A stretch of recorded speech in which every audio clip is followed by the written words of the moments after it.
RV shows are coming back. Yes, they are. And we have 10 additional tips to get the most out of an RV show. Now, we have already done 23 tips. We have. And we've talked to Josh, the RV nerd, Right. now from Bish's RV in Coldwater, Michigan, about tips for buying a new RV. So these are some more things we thought of along the way, including things we've heard from people. And so here's 10 tips. Yeah. So 10, we're going to link. Yeah, we'll put links. We're going to link down there. And for those of you only listening, down there means right below where you're where you saw the recording.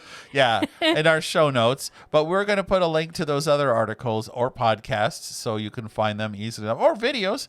And, so here we go. Yeah, we'll give you 10 more. Yep. Number 1 is about using the RV, using the kitchen mostly. We've talked about pretending to use the RV and using your imagination to make a meal or prepare a snack or see how your RV kitchen really fits in with your way of food preparation. Yeah. We learned a great tip from Jason and Abby of RV Miles. When you're shopping for an RV, take the plate out of the microwave and use that and put that in the cupboards and put that in the cabinets and see if your plates will fit and your pans will fit. If they'll fit in the microwave, they'll fit in the cupboard. Well, that plate will, because you're not likely to have brought a plate with you to an RV show, but that plate in the microwave is right there for your convenience. So you can use that to measure the cabinets and drawers and things like that. Right. But also know that there are different size microwaves, so there are different size plates. Well, that might also Just be a thing. keep that in mind. If it's a tiny microwave, you'll have opened it and go, ugh. So. And then your pans might not fit. Right. And speaking of pans, there's one of the ways RV companies save money is by using really small ovens. Right. But they are mostly the same width, but there are two depths of RV ovens. There's the 22-inch and the 17-inch. Heights. Those are heights. Those are the heights. And so a 17-inch, it's pretty limited. Like if you want to just cook a pizza or maybe bake some cookies, you're fine with that 17-inch. But if you want to put anything like a casserole dish or anything, you're going to need that 22-inch high oven. Yeah, and most RV companies, even things like bunkhouses, use that smaller oven. We've also been told by people that those smaller ovens have real hot spots and tend to burn things. So look at the RV oven if that's at all important to you, and the 22s are the way to go. If you're going to use it for anything besides bread storage. Right. Also, check out the way that the cabinets are built. Yeah, these cabinets take quite a beating going down the road, and some RV companies use solid real wood cabinets, and they use high quality hinges that are pocket screwed and glued, but others do not. They use cheaper materials. Sometimes they're just stapled together, and they're just really not well constructed. Yeah, those cheaper cabinets aren't really going to last you a long time, and they'll become a problem after just a short time. Yeah. Let's take control. Take control.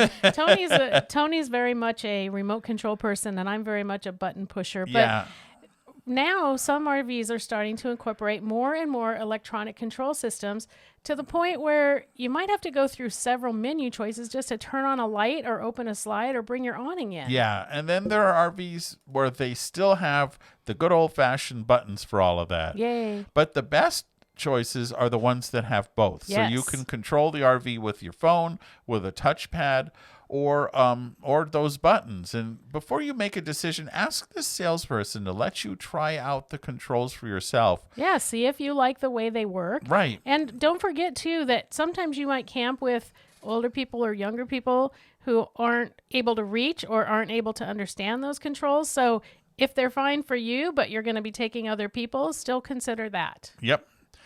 Speaking of electronics and such, automatic leveling systems. Yeah. And these sound like a great idea, right? You get to the campground, you push a button, and your RV is level. And in theory, that is a good idea. But really, if you have a travel trailer or fifth wheel, it's really easy to level. It's easy to level. All you need is to use some wedges or blocks, and leveling is a snap. Right. Automatic leveling systems come in a variety of forms, but they're complicated and expensive. And if you experience a failure, it's not likely to be while you're at a repair shop. Nope. Probably It'll going to be miles from one. home. And just a little side note, automatic leveling systems were one of the most common warranty claims I had when I was managing warranties at the dealership. So Yeah, I'm not personally, interested in I wouldn't one. get one. But you do you, right? Right. Speaking of you doing you, tank sizes. Think about your camping style.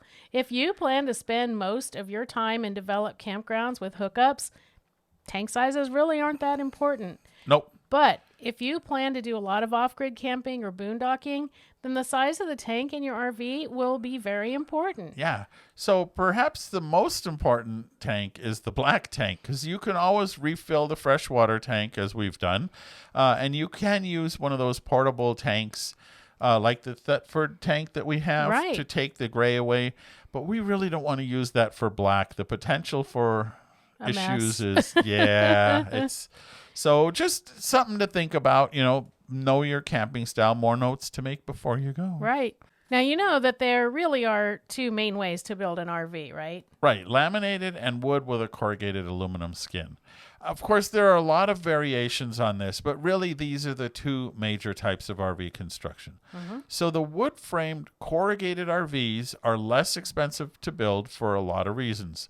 So that's why a lot of people pick them. Sure. They're also easier to repair if something happens, like, an ouch. Right. But the corrugated sides means you have more effort in keeping the water out, which means a lot more maintenance. Correct. And do know that every RV requires much more maintenance than any of your cars do. So Sure. RVs do take a lot. Yeah. Now, if you get a laminated RV, those laminating processes do come in a lot of variations in terms of how they're done, but it's just a simpler thing to maintain just because it's a single smooth surface. So if you do not maintain the seals in any RV, it's going to be problems. But in a laminated RV, you can actually have the walls delaminate, and fixing that is really expensive and difficult. Yeah. Also, look at how the windows, doors, and other items are put in and how they're sealed around the edges. Some RVs are just better made than others. Right. Some suspensions are better made than They others. really are. Yeah, RV suspensions come in a variety of styles, and how the suspension is designed makes a big difference in how smoothly your RV tows. And how well it holds up over time. Right. A good suspension system also just lasts longer. Right. I like those torsion axle suspensions just because they provide a smoother ride, but in some larger fifth wheels, you may want to look for suspensions that can be serviced and provide shock dampening. There are even some that actually have shock absorbers. Oh. Then, of course, there are the simple, just cheap leaf spring suspensions that are often prone to failure if you do a lot of towing. Although with the roads today, any suspension is put to the test. Yeah, that's for sure. Let's talk slide rooms.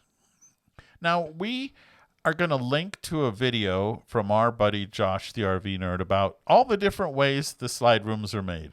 So we'll let you go look at that after this. But when you're shopping for an RV, the first thing you should do is ask your salesperson to show you the RV with all the slides in. Yeah. While it doesn't matter to everybody, what you want to do is maybe know if you can get to the bathroom or the fridge mid-journey. Like if you stop at a grocery store parking lot and you can't get to the fridge without opening the slides. So It's good to know how accessible the RV is with the slides in. Again, this has a little bit to do with the way you camp. If you will never drive more than 30 minutes to get to camp, so you really don't need to worry about getting inside, maybe it's not important to you. But if you are like us and you like to travel long distances, you have times of day when you need to stop. Yeah. Either get a drink or pay for that drink, whatever. Have a snack. And speaking of towing long distances, towing. We really strongly suggest you listen to our towing episode and use our towing calculator to determine what your vehicle can tow, not generically all the vehicles like yours. Right. Now, what a lot of people get fixated with is how much a manufacturer says you can pull. Like, your Ford F-150 can pull 10,000 pounds, but What you really should know is how much it can carry, because the cargo carrying capacity of your tow vehicle and the tongue weight of either your trailer or your fifth wheel really are important considerations. So you really might be surprised by how much Or how little. your tow vehicle is capable of. In fact, some lighter trailers could actually overload what might seem like a mighty tow vehicle. So those are our tips. Oh, and I said 10. Yeah, you said 10. That was only 9. Well, I would invite you to check out the resources we've done below, or the resources on our website for RV shopping tips, our towing guide, 23 tips for surviving an RV show, and more. And we really appreciate you joining us on this journey.